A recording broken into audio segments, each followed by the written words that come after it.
আসসালামু আলাইকুম, welcome to my channel. আজকে আমরা শেষ করতে যাচ্ছি পঞ্চগড়ের লাস্ট ব্লগটা। আমরা ওই দিন কাজী স্টেট ঘুরে এসে, ইন্ডাস্ট্রি ঘুরে এসে দেন আমরা একটা চায়ের দোকানে আসি। ভ্যানালা মামাকে বললাম যে আমাদেরকে একটা চায়ের দোকানে নিয়ে যান, যেখান থেকে আমরা ফ্রেশ চা নিয়ে যেতে পারবো। সো আশা টি নামে একটা জায়গায় দাঁড়ালো, আর তাদের আপ্যায়ন এত ভালো ছিল, মানে তাদের কথাবার্তা শুনে আমরা মুগ্ধ হয়ে গেছি। সবাইকে নিয়ে আসবেন, আপনাদের জন্য সবসময় চা ফ্রি, যখনই আসবেন যে চা ভালো লাগে খেয়ে যায়।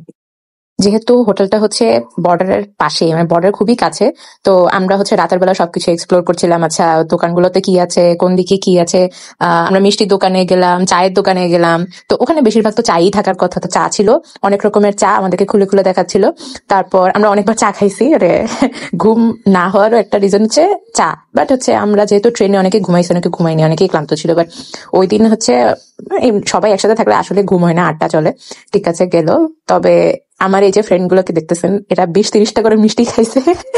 মিষ্টিগুলা ওই জর্দার যে ছোট মিষ্টিগুলা থাকে না, ওগুলা। বাট বড় মিষ্টি তো তেমন একটা ছিল না, বাট ওইটা 1-2টা খাওয়া হয়েছে।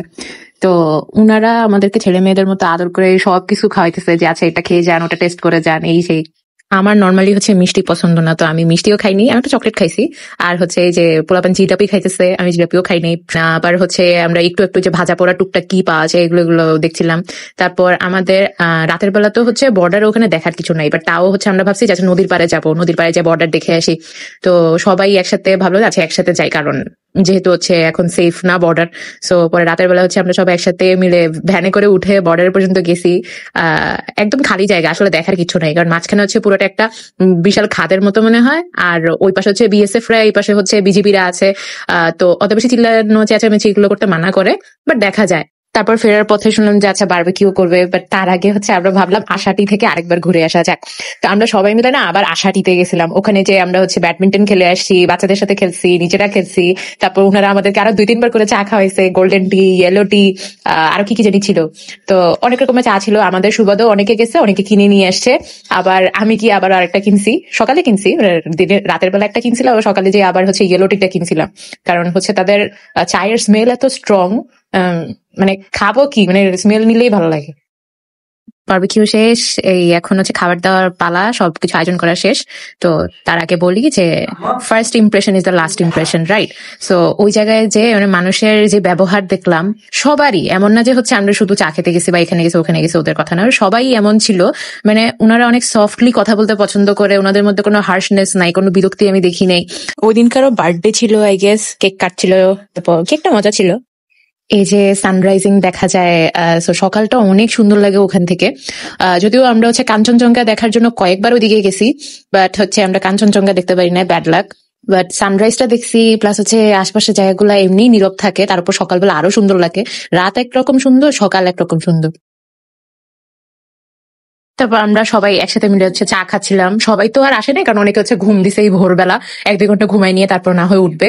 বাট আমরা ভোর বেলায় কয়েকজন একসাথে আসছিলাম। আমরা যে ভ্যানে করে বর্ডার দেখতে গেছিলাম, সো ওই ভ্যানালা মামাকেই বললাম যে সকালবেলা আপনি তাহলে রেডি থাকেন, আমরা 6টার দিকে বের হবো। বাট 6টার দিকে আর বের হওয়া হয় নাই, তারপরে বের হওয়া হয়েছে।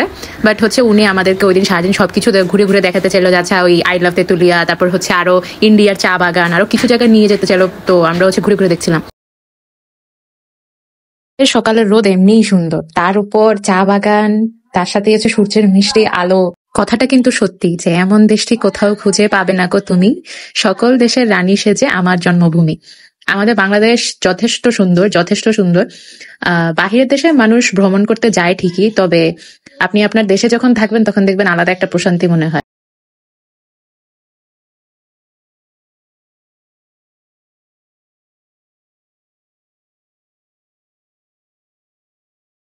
তো এই চা বাগানটা যেহেতু ইন্ডিয়ার সাইডের, ওই পাশে বিএসএফ রা সারাদিনই হাঁটাহাঁটি করতেছে, আর এই পাশে আমরা এই যে ফাজলামি করতেছি।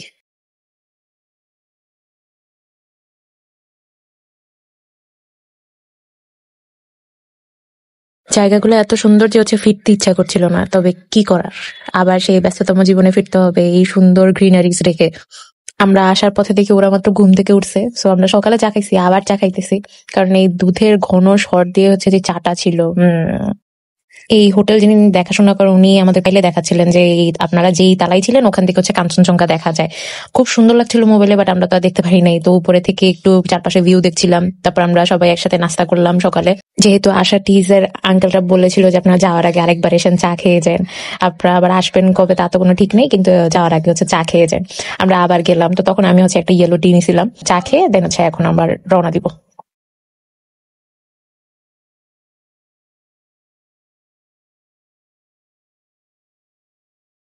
আমাদের একটু নাচ গান চলছিল, তারপর এগুলো শেষে দেন হচ্ছে আমরা বাংলা বান্ধায় নামলাম। সেখান থেকে আমরা হচ্ছে দুই দেশের পতাকা একসাথে দেখবো, একটা বর্ডার দেখবো।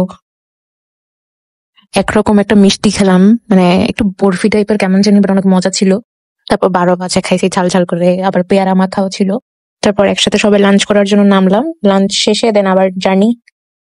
একটা জায়গায় নামলাম আমরা, কাঞ্চনজঙ্ঘা দেখা যায় কিনা, মানে কেউ একজন খবর দিছে যে আচ্ছা কাঞ্চনজঙ্ঘা দেখা যাবে এখন বা দেখা যাচ্ছে এরকম কিছু। পর আমরা নেমে দেখি যে না, কিছুই নেই।